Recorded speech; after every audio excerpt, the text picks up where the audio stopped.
having our first session of the day, a fireside chat exploring key aspects of our Impact NBFC ecosystem with three key thought leaders in India's financial inclusion sector. The discussion will be moderated by Mr. Ashish Mehrotra, Managing Director and CEO of Northern Arc Capital. Mr. Mehrotra is a veteran banker and has over 25 years of experience across retail and commercial banking, wealth management, and insurance. He will be joined by Mr. Sivasubramanian Ramann, Chairman and Managing Director of the Small Industries Development Bank of India, that is SIDBI, and he has built a very rich career at the intersection of finance and government. Lastly, we will also have Mr. Rajesh Kumar, Managing Director and CEO of TransUnion CIBIL. Mr. Kumar has been responsible for strategizing and steering TransUnion CIBIL's business to support India's financial inclusion ecosystem.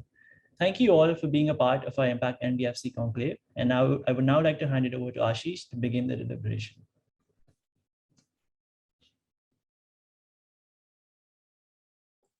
You're on mute, Ashish. Okay, good afternoon, everyone. Delighted to be part of this forum. Very interesting, and I think great piece of perspective shared by Mr. Vishwanathan. August and really pushes us to think beyond. I think very interestingly poised we are at the current juncture. And needless to say that the Impact NBFCs plays a very critical role in fueling the growth and providing access to credit to the next billion households and the underserved small MSME businesses. The interesting part, which in a sense kind of provokes us to think, 1 out of 3 customers served by these Impact NBFCs are new to credit. They serve 75% of their portfolio is what we call in our parlance is BOP or bottom of pyramid. That's where the need for the formal access to credit is most important. Third, I think more importantly, as we look at our own country and the geographic spread of the country, the 50% of their portfolios is beyond tier 3, tier 4, tier 5 geographies. And so generally augurs well, and if one looks around at it over the last 5-10 years, fair to say most of them, by and large, successfully weathered the storm of 2 1-in-100-year scenarios, especially one in pandemic. All of them have displayed the strong resilience across the entities and multiple 1-in-10-year scenarios. We at Northern Arc over the last decade or so would have been the first few lenders to most of these impact finance companies and have helped them evolve, have seen them help them evolve. More importantly, provided them access to the debt capital market through structured solution programs over the last 10 years. And we see the resilience, the entrepreneurial gist, more importantly, their obsession and focus in understanding the risk and the nuanced approach to credit underwriting, really auguring well for them. But the question today is slightly different. And Mr. Ramann, I'm going to take liberty to come to you, is what do you see in today's context, challenges facing by these NBFCs? And how do you think in your role as SIDBI, the chairman and the managing director of SIDBI, what do you think can be done about providing them that lever of an access to capital, which can help them accelerate in the work they've been doing? Thank you for inviting me, and it was certainly a very enlightening speech from Mr. Vishwanathan. I think he set the context very well. We really have, I think, a growth of NBFCs, and I think it's really interesting that this report has tried to carve out a space with this very interesting name of Impact NBFC. So, the way I look at it is that a bulk of the work that SIDBI does is really impacting what is being christened now as Impact NBFCs. We work with a range of NBFCs, some of them with AUMs of probably less than 100 crores. Of course, we also provide refinance to some of the largest NBFCs. But having said that, I think the most interesting play that SIDBI has done in the past, and it is a continuing effort, is really to give a leg up to the MFIs. So, the MFI sector could be non-NBFC or it could be NBFC. And I think the RBI regulations are also guiding the non-NBFCs to become NBFCs. So we really have managed to target credit going to the right places.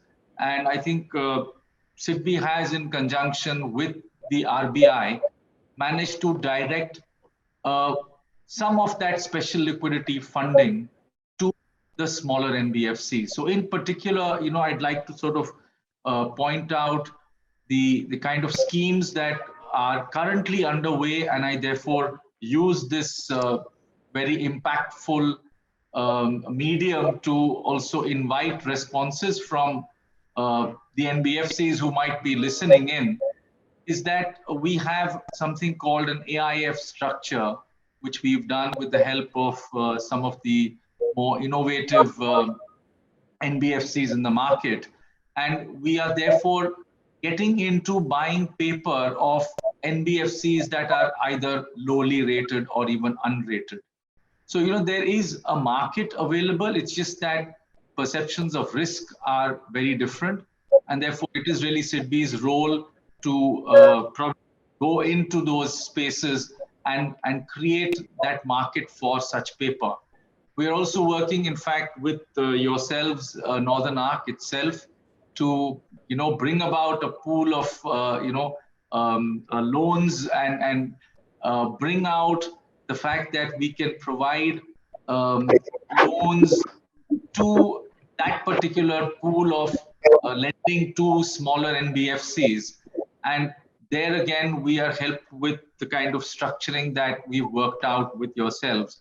We also have something known as double intermediation, where we're looking actively at putting funds into the hands of the banking sector or even the larger NBFCs.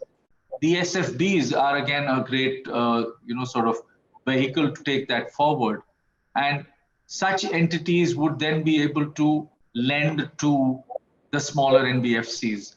I think one of the more interesting things that we are being urged to explore is also the ability of SIDBI to do a due diligence of the smaller NBFCs, and thereby SIDBI take, the more risky, asset class, maybe in an AIF or even outside of that, take the, sort of junior debt and provide the senior debt to some of the other banks. So I think we really have started on this journey of trying to bring in funds, which your report has so well brought out, is there is a dearth of funds reaching the smaller NBFCs. And it is these smaller NBFCs which really are the the reason why this report has come out, and the focus of this report are those smaller impact NBFCs. Thanks. Thank you, sir. And I must say, on behalf of my entire team at Northern, we are delighted and honored to partner with SIDBI on this massive endeavor. I think in most cases our goals are same, and we've been working pretty focused efforts being put into place to provide that access to credit, and that's the actually core purpose which with Northern came into effect. Just changing the gear a bit, and Rajesh, taking a liberty to come to you and essentially weighing into years of MSME and the extensive banking experience. And the comment we spoke earlier of last 5 and 7 years has been pretty interesting. Most of the financial institutions have successfully weathered many storms, including the crisis and pandemic and so on and so forth. What do you see in terms of the performances of the smaller NBFCs, which are more hyper-local in nature, not necessarily focused by the size of the assets under balance sheet or assets under management? In terms of over the last 2 to 5 years, how do you see the performances stacking up, and your insights on their portfolios and book? Thank you, Ashish. First of all, good afternoon to all of you, and Ramraj and team. Thank you for having me in this forum. But before I get on to Ashish's question, I would like to first of all compliment Ram and team, and also thank you all for the efforts and the direction you've taken. We know these are important initiatives for the development of our economy, it's a large world out there, though we call them small NBFCs. It's a large world out there. So happy to be partnering with all of you, and we're very anxious. We're very keen to participate and contribute in every way to this change. Now I'll come back to Ashish's question. I think when I look at this segment over the last 2 and then the previous 5 years, uh, 2, 3 things. We know the minute we talk about small NBFCs. By the way, like Mr. Ramann said, I like this new coinage. Very frankly, I learned this from Ram a few months ago, the impact investing. So when we say small NBFCs and impact investing, I think the impact is high, it can be very high, but they are small NBFCs. So we always know that the constraint or the challenge is always going to be capital, right? For them, it's always going to be their ability to raise capital. And obviously, in the last 2 years, given the pandemic, there have been cash flow constraints, etc. So there are some pockets where there is some increase in NPAs. But I think the larger picture is that, and if you see what's been happening last 2 years to 5 years, to go to the other part of Ashish's question, I think it's a bit of I would say crossroads or an inflection point, because in the last 5 years, all that the regulators, the policymakers, the overall ecosystem players, what have we done? We've all spoken a lot about fintechs and tech fins, and we've spoken about all of these things for a while now, account aggregators. I see this as the inflection point where all of this is coming together.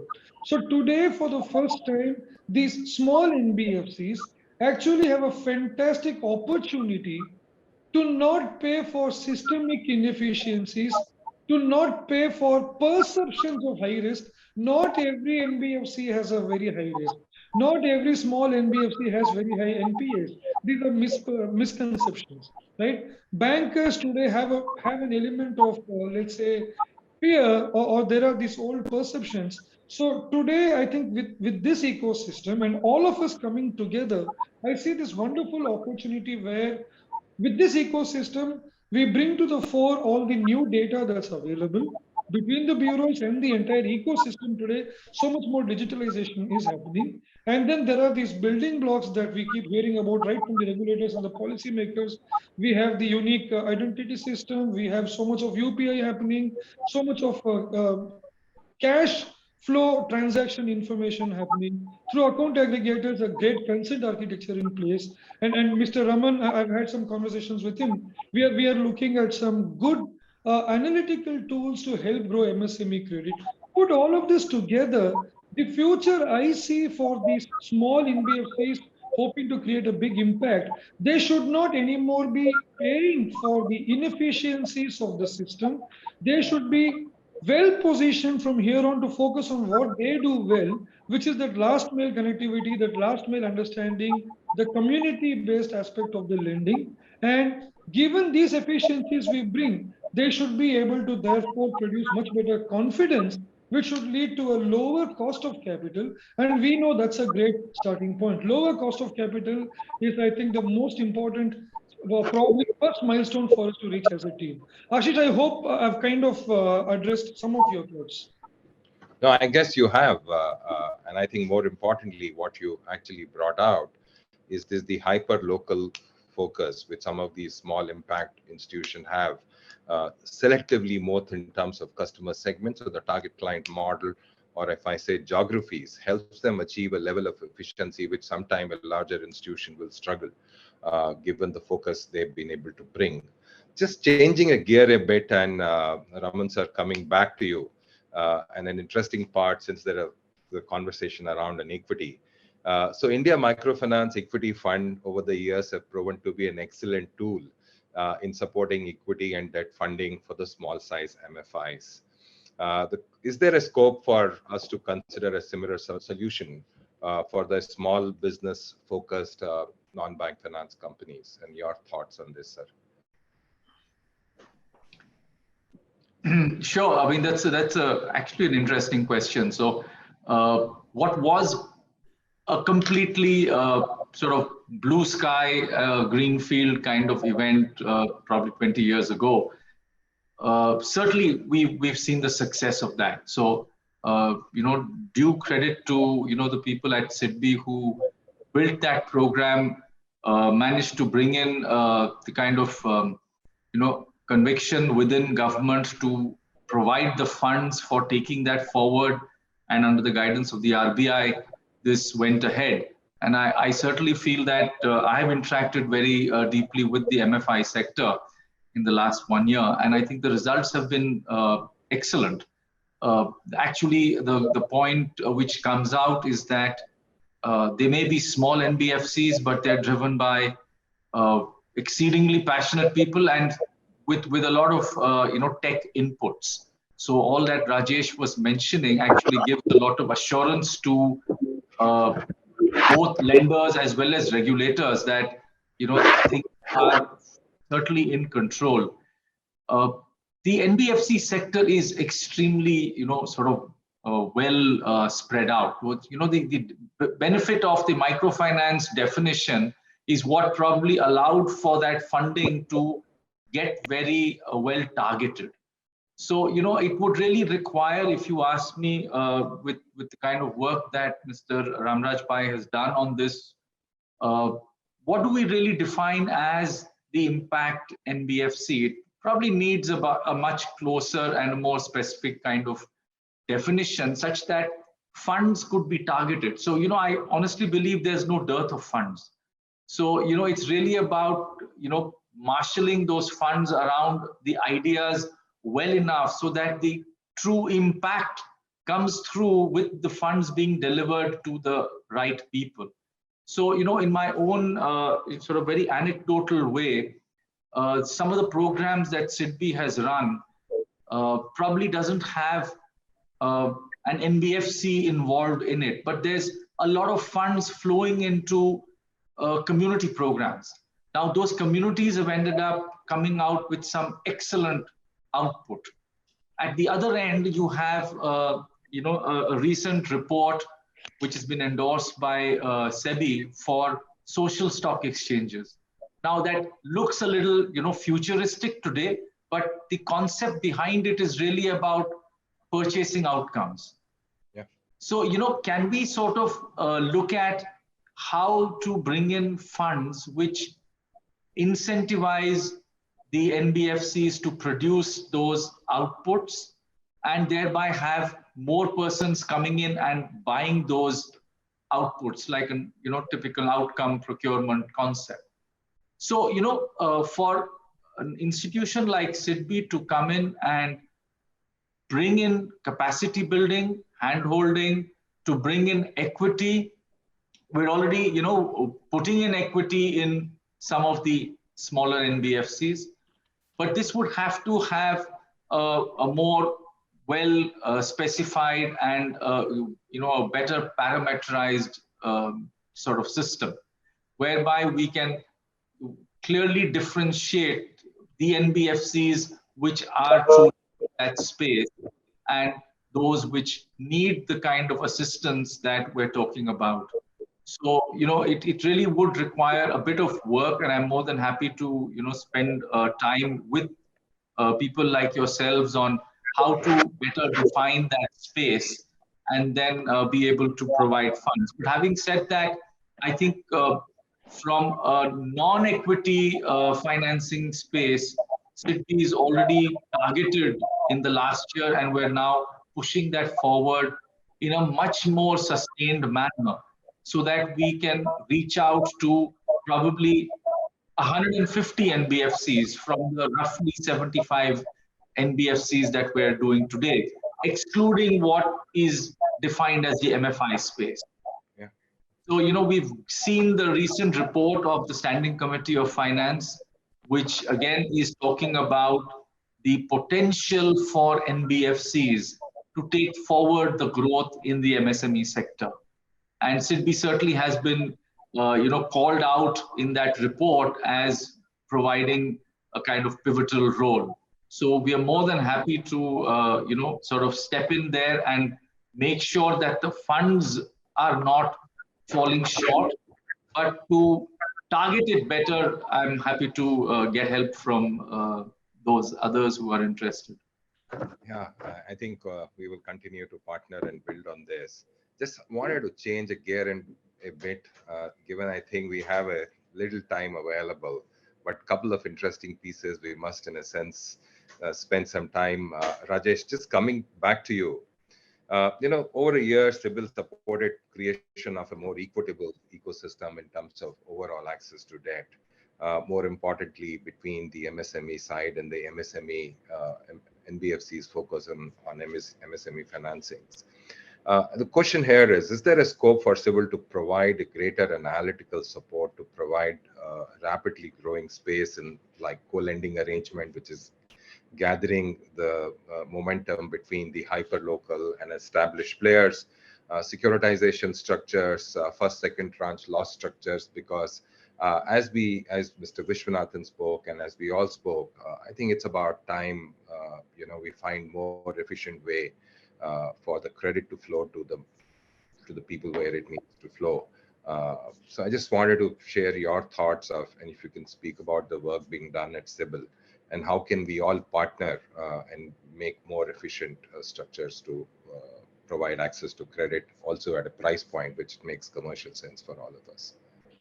Thank you, Ashish. So we have as a part of the strategy, financial inclusion as the first pillar, and financial inclusion on the consumer side. I think, yeah, there is some disturbance. Yes, thank you. So on the financial inclusion side, on the retail consumer side, I think it's all well known. We all know the stats, India's demographic and democratic advantages. But for a minute, if I were to focus on MSMEs, right? We are talking about more than 8 crore MSMEs, almost 9 crore MSMEs, but only about 2.5 crore MSMEs have ever been credited by the Bureau. And we know GST registered MSMEs are, I think, little more than 1 crore, right? So when you say hyper localization, Ashish, and when I said something about community lending, we know that these small NBFCs mostly cater to the small businesses, because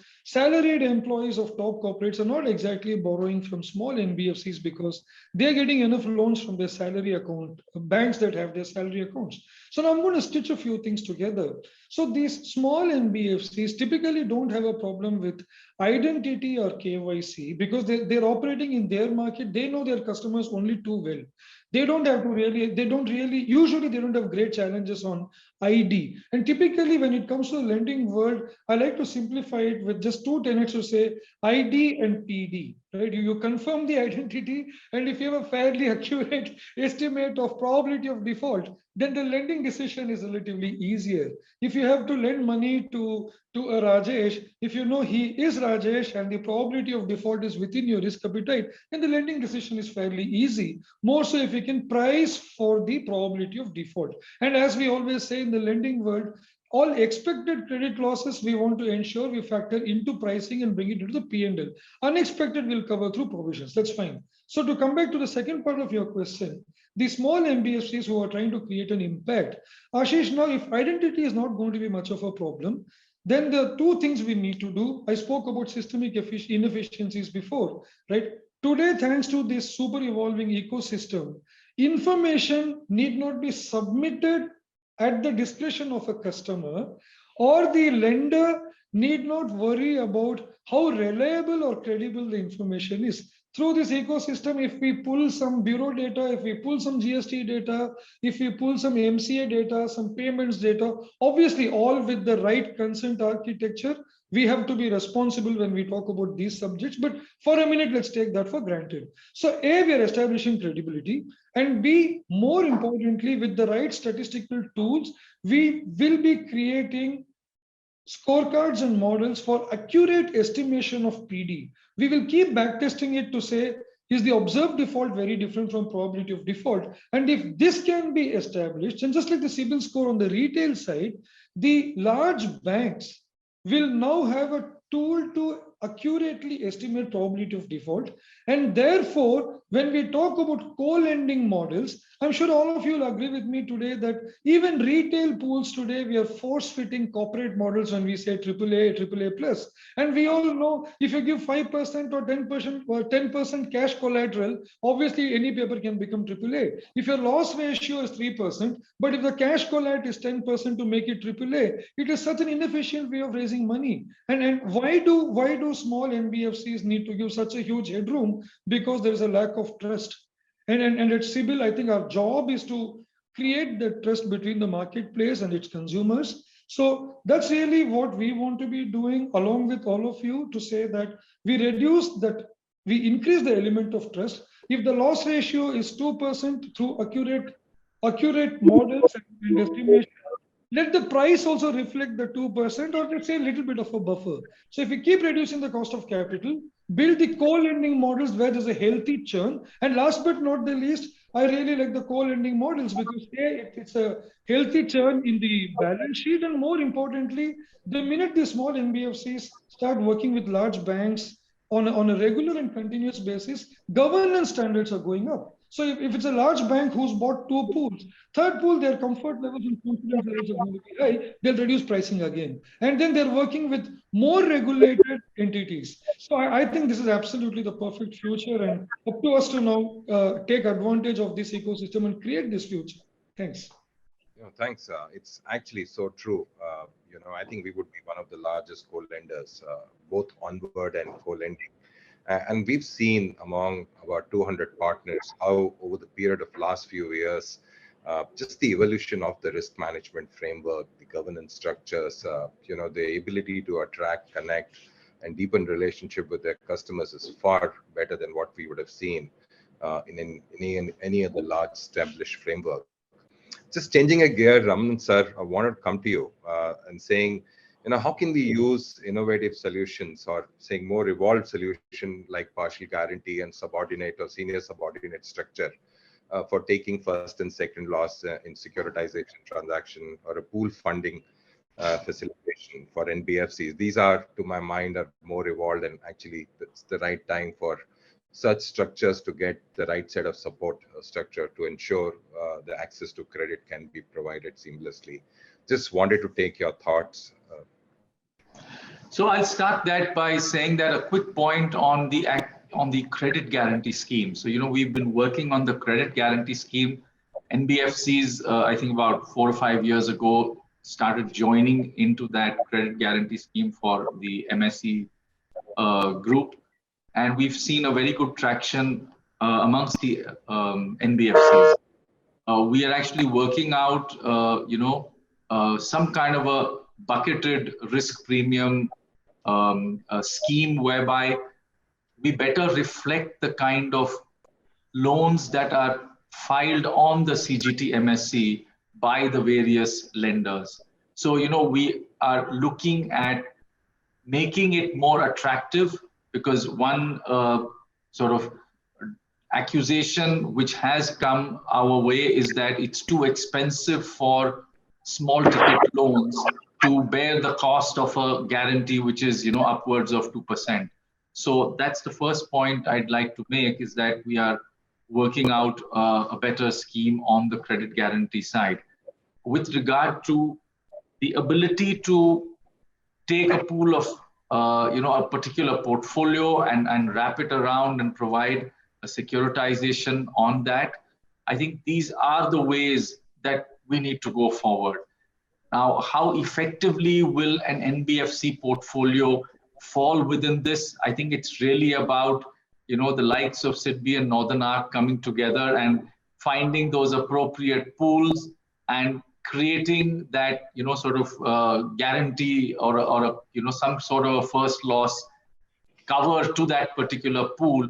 And then we use SIDBI's ability to deal with the rest of the market, and then we manage to sell that particular pool downwards. So I think underlying all of this is a much stronger origination system. So, again, going back, we're working very hard with other players, including CIBIL, such that we make it easier for the decision of credit to be taken. I think there's a lot to be said in just, multiplying the throughput of credit to the MSE sector. I mean, we could even for a moment ignore the medium part of the MSME definition. And even if we were to focus on just micro and small, I think we have more than our job cut out for ourselves.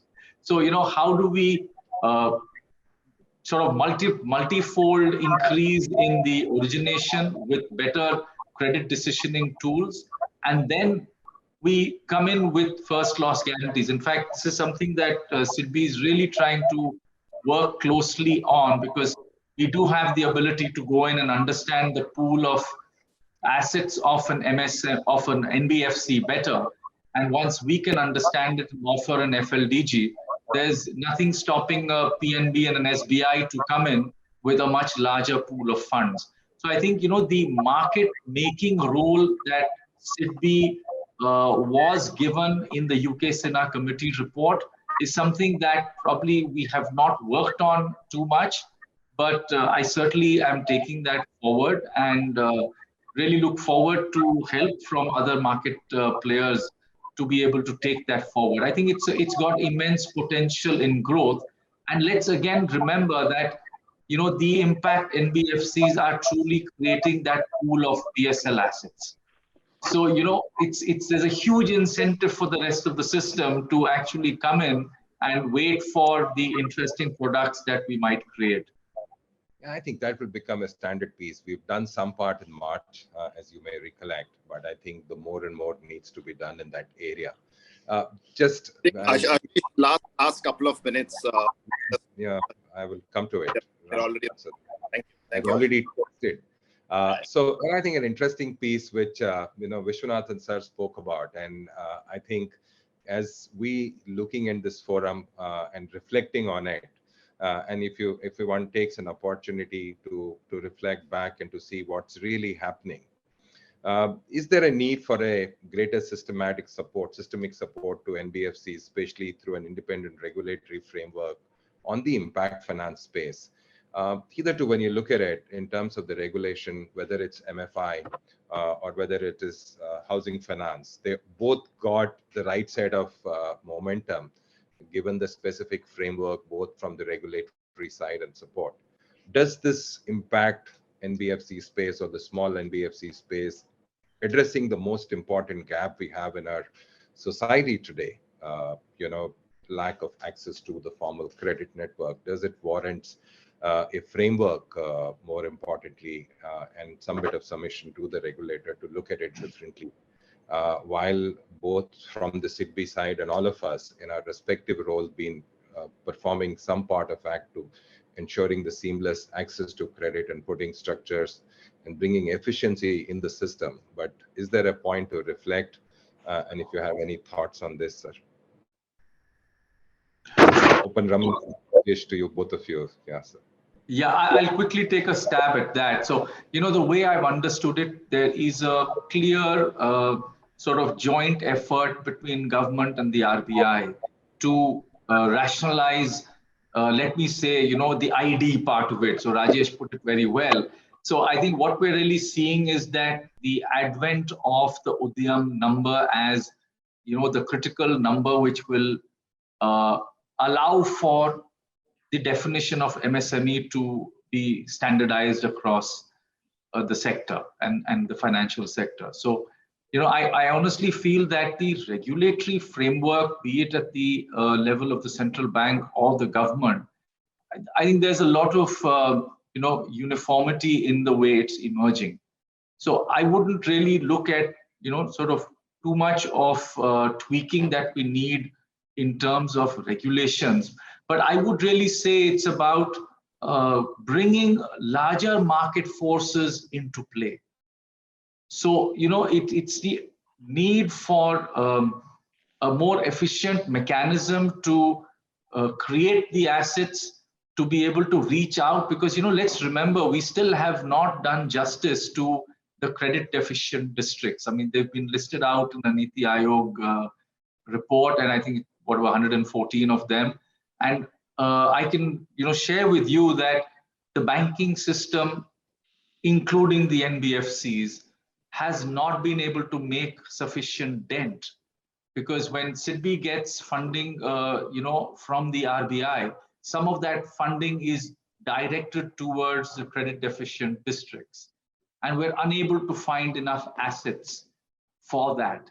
So, I would really think it's more of, all of us putting our heads together and guiding the NBFCs in the desired directions, such that the commercial benefits also accrue to those which are better placed to go into those desired areas.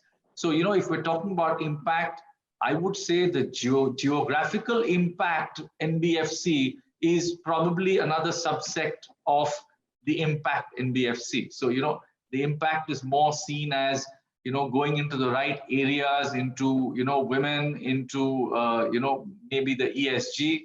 But I would really say that in a country like India, we're talking about the geographical impact also being as important. Then we'll find that there's probably, the growth of credit in those areas where today it's deficient. Ashish, I know Ashish, you're on mute. No, we've just...